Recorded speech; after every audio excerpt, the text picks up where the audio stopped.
देखिए, हम सब मुस्तकबिल के बारे में सोचते हैं। ये तो इंसानी फितरत है ना?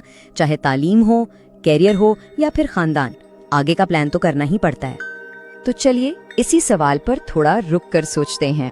जब भी बुढ़ापे की प्लानिंग की बात आती है तो फौरन जहन में क्या आता है?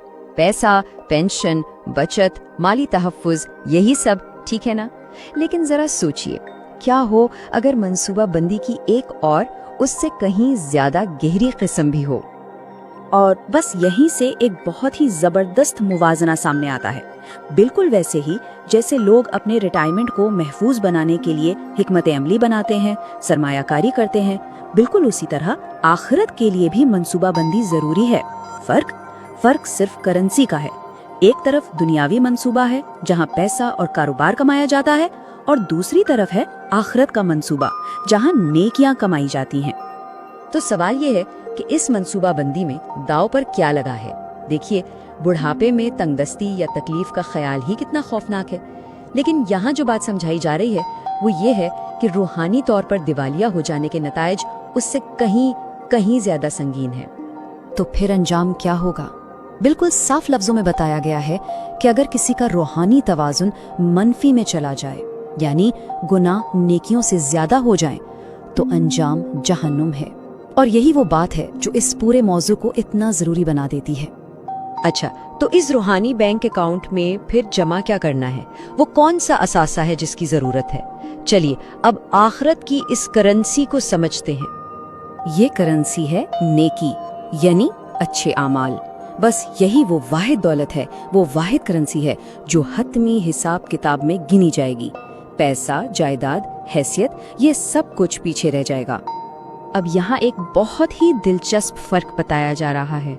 दुनियावी दौलत कमाना देखा जाए तो कितना मुश्किल काम है, लेकिन रूहानी दौलत यानी नेकियां कमाना हैरान कुन तौर पर आसान है।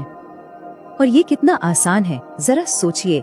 चलते फिरते अल्लाह को याद करना, कायनात पर गौर व फिक्र करना, यहाँ तक कि एक ऐसा मरीज जो हल भी नहीं सकता वो भी ये करेंसी कमा सकता है, मस्जिद में नमाज का इंतजार करते हुए भी, जबकि वो शख्स शायद दुनियावी दौलत न कमा पाए।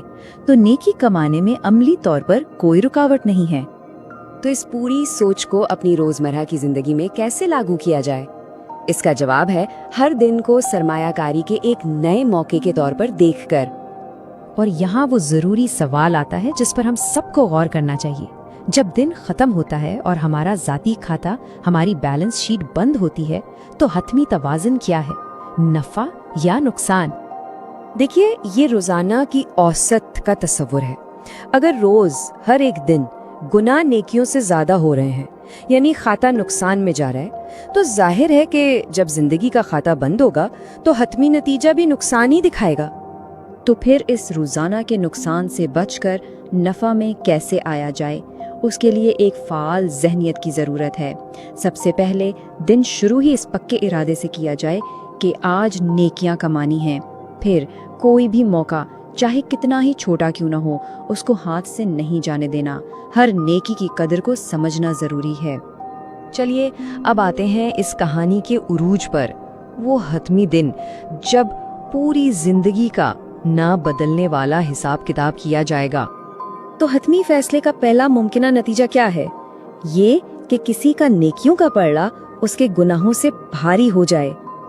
और इस रूहानी नफा का इनाम, इसका इनाम है एक ऐसी जिंदगी जिसमें सिर्फ खुशी और इत्मीनान है। लेकिन इसका एक दूसरा बिल्कुल उल्ट अंजाम भी है, और वो तब होता है जब गुनाहों का पलड़ा भारी निकलता है। इस अंजाम के लिए हाविया की इस्तिलाह इस्तेमाल हुई है। ये उस जिंदगी का आखिरी ठिकाना है जो रूहानी तौर पर मुकम्मल नुकसान में गुजारी गई हो। तो इस सारी बात का खुलासा क्या है? वो जहनियत क्या है जो अपनानी है? वो है एक सरमायाकार की जहनियत। क्यों? क्योंकि यहाँ दो चीजों का मुकाबला है। एक तरफ ये जिंदगी जो आर्जी है, बहुत मुख्तसर है, और दूसरी तरफ आखिरत जो हमेशा हमेशा के लिए है। तो फिर हमारी सरमायाकारी की तरजीहात क्या होनी चाहिए? ये फर्क बिल्कुल साफ है। पैगाम बिल्कुल वाज़ेह है। जिस तरह से लोग अपने बैंक बैलेंस को लेकर फिक्रमंद रहते हैं, उसकी हर तफसील का ख्याल रखते हैं, बिल्कुल वो ही, बल्कि उससे भी ज्यादा फिक्र अपने नेकियों के बैलेंस के लिए होनी चाहिए। تو بس آخر میں یہ ایک سوال ہے جس پر ہم سب کو سوچنا ہے. آج جب دن ختم ہوگا اور کھاتا بند ہوگا تو بیلنس شیٹ میں نفع ہوگا یا نقصان؟